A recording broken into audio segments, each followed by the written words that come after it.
జంగారెడ్డిగూడెం వెలమపేట రామాలయం వద్ద pulse polio శిబిరం ఏర్పాటు చేశారు. వేకువజాము నుంచే భారీ స్థాయిలో పిల్లలతో తల్లిదండ్రులు తరలివచ్చారు. చిన్నారులను ఆకర్షించేందుకు టెడ్డీ బేర్ ను ఏర్పాటు చేశారు. పల్స్ పోలియో శిబిరం వద్ద వేసిన రంగుల ముత్యాల ముగ్గులు ఆకట్టుకున్నాయి. ఈ కార్యక్రమంలో councillors Achiraju, Lokarapu Venkateswararao, minority cell నాయకులు షేక్ ముస్తఫా పాల్గొన్నారు. ప్రజలందరికీ నా నమస్కారాలండి. ఈ రోజు డిసెంబర్ 21 పల్స్ పోలియో ఆదివారంగా మన గవర్నమెంట్ వాళ్ళు ప్రకటించి మనకి పల్స్ పోలియో కార్యక్రమం అనేది చేపట్టడం జరిగిందండి. మన అర్బన్ పిహెచ్సిలో డాక్టర్ సల్మాన్ సాన్ గారు, అలాగే డాక్టర్ సందీప్ సార్ గారు వాళ్ళ ఆధ్వర్యంలో పల్స్ పోలియో కార్యక్రమం జరుగుతున్నాయండి.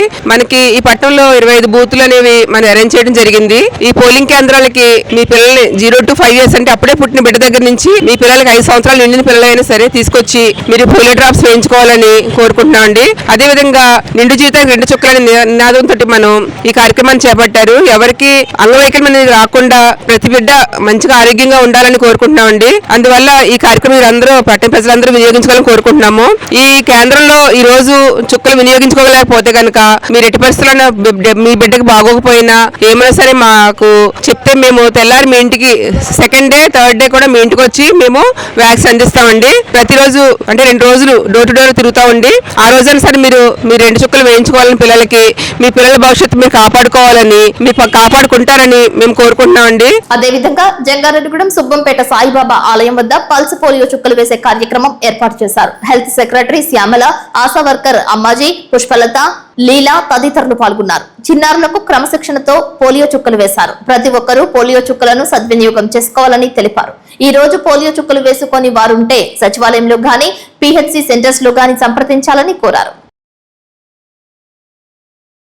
జంగారెడ్డిగూడెం ఏపీఎస్ఆర్టీసీ నందు 2 పోలియో శిబిరాలను ఏర్పాటు చేశారు. ప్రయాణికుల సౌకర్యార్థం 2 శిబిరాలను ఏర్పాటు చేసి పోలియో చుక్కలు వేసినట్లు తెలిపారు.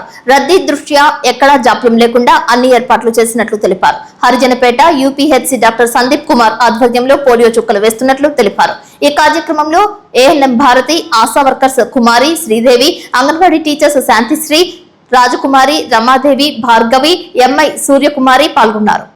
అందరికీ నా పేరు భారతి అండి.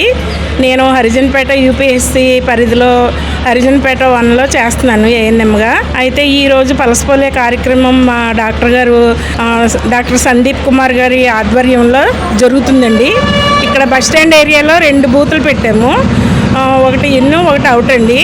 ఇక ప్రతి పుట్టిన బిడ్డ దగ్గర నుంచి 5 years లోపు పిల్లలందరికీ పల్స్ పోలియో చుక్కలు, నిండు జీవితానికి 2 చుక్కలు వేస్తున్నామండి. అందరూ ఎవరకుండా ఉండాలనేదే మా కాన్సెప్ట్. అయితే ఈరోజు రేపు ఎల్లుండి కూడా మేము వేస్తామండి. ఈరోజు మిస్ అయిన పిల్లలందరికీ రేపు ఎల్లుండి హౌస్ టు హౌస్ వెళ్ళి అందరికీ వేస్తామండి పల్స్ పోలియో చుక్కలు. అందుకని ఎవరు కూడా మిస్ అవ్వకుండా ప్రతి ఒక్కరూ ఈ వినియోగించుకోవాలని చెప్పి కోరుకుంటున్నాం. జంగారెడ్డిగూడెం రామచంద్రపురం సచివాలయం వద్ద పల్స్ పోలియో చుక్కలు వేశారు. టీడీపీ సీనియర్ నాయకులు పరిమి సత్యనారాయణ చిన్నారులకు పోలియో డ్రాప్స్ వేశారు. ఈ సందర్భంగా ఆయన సిటీ న్యూస్ తో ప్రత్యేకంగా మాట్లాడారు. అదేవిధంగా టీడీపీ పట్టణ అధ్యక్షులు కొండరెడ్డి కిషోర్ సైతం రామచంద్రపురం సచివాలయంలోనే పోలియో చుక్కలు వేశారు. ఈ కార్యక్రమంలో గెడా సుబ్రహ్మణ్యం, బరికుటి ధర్మయ్య పాల్గొన్నారు. ఈ రోజున మన రాష్ట్ర ప్రభుత్వం తరఫున 1వ సంవత్సరం నుంచి పుట్టినరోజు కాడి నుంచి 5వ సంవత్సరం వరకు అందరికీ పల్స్ పోలియో కార్యక్రమంలో పోలియో డ్రాప్స్ చేస్తున్నారు. కాబట్టి అందరూ దీన్ని ఉపయోగించుకున్నట్లయితే పిల్లలు ఏ విధమైన వ్యాధులకు లోను కాకుండా ఈ వ్యాక్సిన్ పనిచేస్తుంది. 13, 14 వార్డుల్లో ఈ సచివాలయం నందు ఈ రోజు అంతా కూడా వేస్తారు. అట్లాగే ఈ కార్యక్రమం ఈ రోజు అయిపోయిన తర్వాత కూడా ఒకవేళ ఎవరైనా మిగిలినట్లయితే వారి ఇక్కడికి వచ్చినా పర్లేదు, లేదు వీరే వెళ్ళి వాళ్ళ ఇంటికి వెళ్ళి చేస్తారు. కాబట్టి ఈ రాష్ట్ర ప్రభుత్వం ఏర్పాటు చేసిన ఈ పల్స్ పోలియో కార్యక్రమాన్ని మన ప్రజలందరూ ఉపయోగించుకుని పిల్లలకి అందరికీ వ్యాక్సిన్ వేయించి అందరూ ఆరోగ్యాలతో ఉండాలని కోరుకుంటున్నాను. అట్లాగే మరి ప్రభుత్వం చేస్తున్న ఈ పథకాలన్నీ ప్రజలు గమనించి మనం అందరం కూడా మంచిగా ఆరోగ్యంగా ఉండాలని ఆ భగవంతుని కోరుకుంటూ ఈ కార్యక్రమం ఏర్పాటు చేసిన మన రాష్ట్ర ప్రభుత్వానికి ధన్యవాదాలు తెలియజేసుకుంటున్నాను.